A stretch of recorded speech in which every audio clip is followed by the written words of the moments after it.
Hello again, and welcome to the Interchange Book 3 video series. Today we're going to do Unit 10. And in Unit 10, we're going to talk about the future, specifically with will. Alright, so let's get started.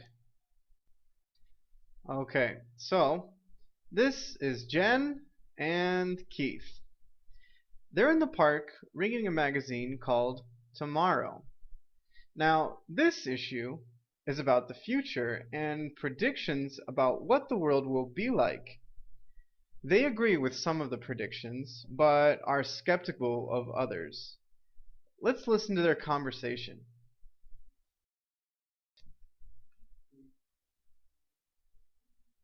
Wow, look at some of these predictions. Some of these are pretty cool.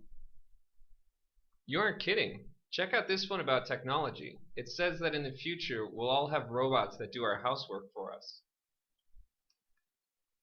I don't know about that one. That sounds a little unbelievable if you ask me. You never know. We already have robots that do a lot of jobs. Anyways, I know I'll buy one if they come out with it.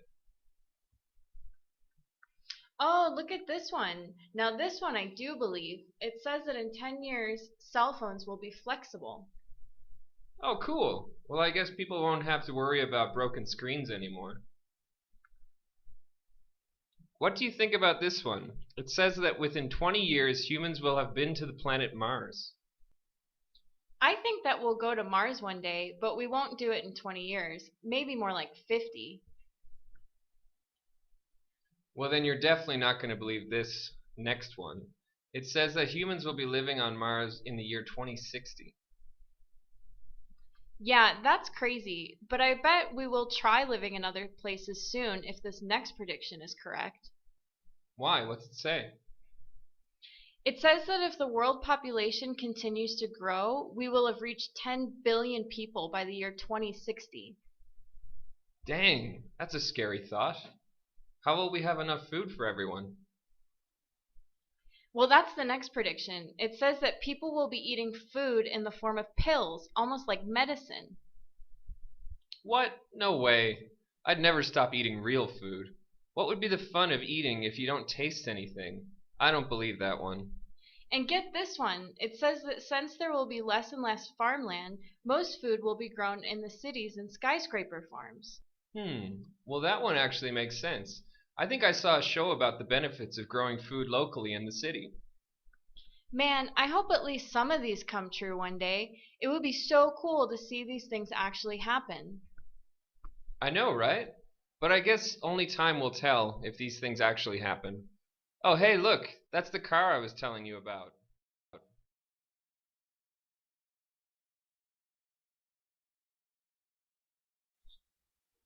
Okay, so after watching the video and the conversation, let's take a look at our grammar for today. So in the dialogue, in the conversation, we saw many examples of the future, and specifically the future with will. So we often use will to make predictions, which is what we saw in the video. But we can also use will to talk about anything in the future. So, for example, we saw the normal future in the conversation, and the normal future uses will, or in the negative form, won't, and then we use the base form of the verb. So remember, the base form of the verb is a verb that doesn't change, never in the past tense, never with ing, never with ed, right? Just the normal base form verb. So we use this to talk about general ideas, general statements about the future, and we use it also for predictions. So what was the prediction about the robot? Do you remember? Well, the magazine said that people will have robots that do housework. Again, I'm using will and then the base form of the verb have, right? Now, do you remember the prediction about the cell phone? Well, one prediction they made was cell phones will be flexible. Again, using will and then the base form of the verb be, right? Now, an example of the negative, we said people won't have to worry about broken screens if the cell phones are flexible, right? So again, I use the negative form won't, and then I use the base form of have to, right? Good. Okay, well, we had another type of the future with will, and we saw this in the conversation, and that was the future continuous, or the future progressive. Now, in this, we use will, right? And then we use the base form of be. Remember, always using the base form. And then we use the gerund, right? And the gerund is the verb in the ing continuous form. So that makes it continuous. But we always need to use the verb be when we use the continuous form of the verb to make our sentence continuous. And it's in the future. So for this, it's an action that will be in the process at a specific time in the future. So what this means, if we look at this graph, is that here we are now, and that at some time in the future, if we look at a specific time in the future, there's an action that is going to be happening. It will be happening, right? So who knows when it started, but if we look at that moment in time, the action will already be in process. And so this is the grammar that we use to talk about a specific action like that. So let's take a look at this picture, the picture of Mars, right? Now they made a prediction about Mars, and they made it using the future continuous. So do you remember what that prediction was? They said people will be living on Mars in 60 years. Again, so we use will, the base form of be, and then our gerund, the continuous verb. And that means that in 60 years, if we look at that time at 60 years, people will already be living on Mars. Who knows when they started? That's not important. But the idea is that at that point, in 60 years, people will be living on Mars. Okay. Well, let's look at this one. Do you remember this one about food? What was the prediction about food? Well, again, using the future continuous, they said, in 2060, people will be eating pills. Right? Remember, that's a pill right there.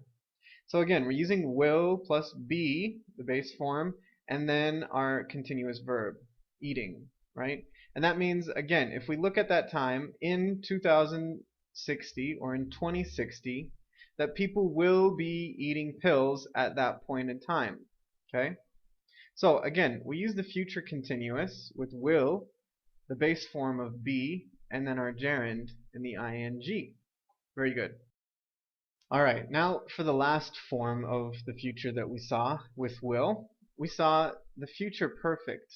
So the future perfect uses will, and then it uses a perfect tense. And the perfect tense is always using have as an auxiliary, and then the main verb is the past participle. Remember, past participles are things like gone, or seen, or taken, right? So these are the past participles, and that's what we use in the future perfect, right? So when do we use the future perfect? Well, we use the future perfect for an action that will happen before another action in the future. So if we look at this graph, here we are now, we use the future perfect to describe this action, right? And we want to clarify, we want to say that this action is going to happen and it's going to finish before another action happens, right? And so the grammar for the future perfect is about this first action. So let's look at one of the sentences that we had. So one of the future perfect examples was, the population will have reached 10 billion by 2060. So if we think that this is 2060, that's the second thing to happen. But before the year 2060, the population will have reached 10 billion. So again, I'm using will, and then my perfect tense grammar here using have, and then my past participle, reached, right? So this means that the population will have reached 10 billion, and then later it will be the year 2060. And so this grammar indicates one action that happens before the second. Okay? So if you're thinking, what is by? By in this context, when I use the future perfect, basically means before. Okay? Now let's look at another example that we had. Here we had an example that said, humans will have been to Mars within 20 years. Again, so if I think I'm using my grammar in the future perfect, here's will, and then the perfect tense, using have and my past participle. And so that's describing the first action. Humans will have been to Mars within 20 years. So within, if we see, is about the duration of time.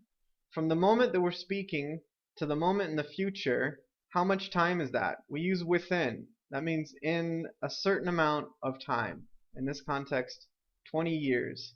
So that means that if we look into the future, sometime before 20 years, it could be tomorrow, it could be in 5 years or 10 years or 15 years, but basically in the amount of time of 20 years, at some time, humans will have been to Mars, right? So again, using that future perfect to describe the first action that's going to happen before the second thing happens. All right.